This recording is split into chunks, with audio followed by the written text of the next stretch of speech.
Doctor Kirori Lal Meena बीते कई महीनों पहले से ही राजस्थान सरकार में कृषि मंत्री पद से इस्तीफा दे चुके हैं, लेकिन उनका इस्तीफा स्वीकार नहीं किया गया। इस बीच सरकार, भारतीय जनता पार्टी और खुद किरोड़ी मीणा के बीच कई तरह के मनमुटाव भी चले। एक तरफ किरोड़ी थे जिन्होंने अपनी ही पार्टी की सरकार पर फोन टैपिंग जैसे आरोप लगाए और जब विवाद हुआ तो पार्टी ने अपने ही वरिष्ठ नेता का कारण बताओ नोटिस जारी कर जवाब मांग लिया। इसके बाद भी किरोड़ी के कई तीखे बयान सामने आए, लेकिन जब कोई नतीजा नहीं निकला तो बाबा किरोड़ी ने भी सोच लिया कि अब तो वो सिर्फ काम करेंगे।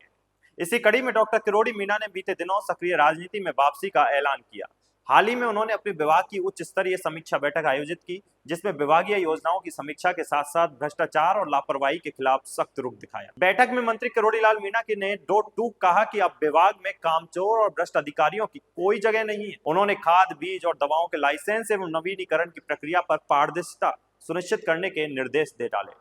उन्होंने खुलासा किया कि कई कर्मचारी लंबे समय से एक ही स्थान पर जमे हुए हैं, जिन पर अनियमितताओं के गंभीर आरोप। एक अधिकारी का जिक्र करते हुए मंत्री किरोड़ी ने कहा कि कृषि अनुसंधान अधिकारी से डिप्टी डायरेक्टर तक की यात्रा में वह जमकर घोटाले में लिप्त रहा है। मीणा ने पूर्ववर्ती कांग्रेस सरकार के कार्यकाल में पॉली हाउस आवंटन से जुड़ी एक गंभीर अनियमितता की ओर भी इशारा किया।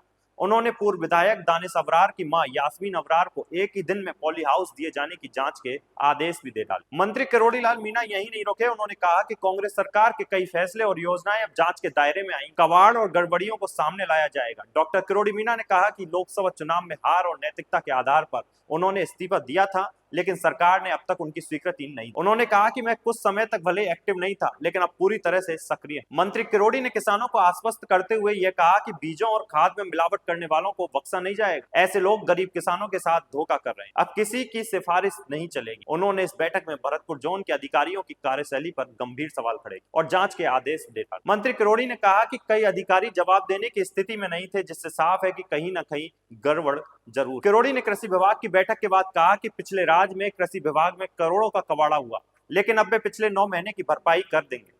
अपने इस्तीफे के सवाल पर किरोड़ी मीणा ने एक बार फिर से सफाई दी और कहा कि उन्होंने नैतिकता के नाते इस्तीफा दिया था, लेकिन वह स्वीकार नहीं हुआ। ऐसे में उन्हें अब लगने लगा है कि इस्तीफा स्वीकार नहीं होने से मेरा विभाग उजड़ रहा, इसलिए मैंने अब विभाग की बैठक ली है। आगे अब विभाग के लिए काम करता रहूं। आगे देखना दिलचस्प होगा कि राजस्थान की सियासत का कद्दावर खिलाड़ी बाबा किरोड़ी आगे क्या करते हैं और क्या नहीं। जो भी होगा हम आपको बताते रहेंगे। आप बने रहें हमारे साथ और हमारे चैनल को सब्सक्राइब करें।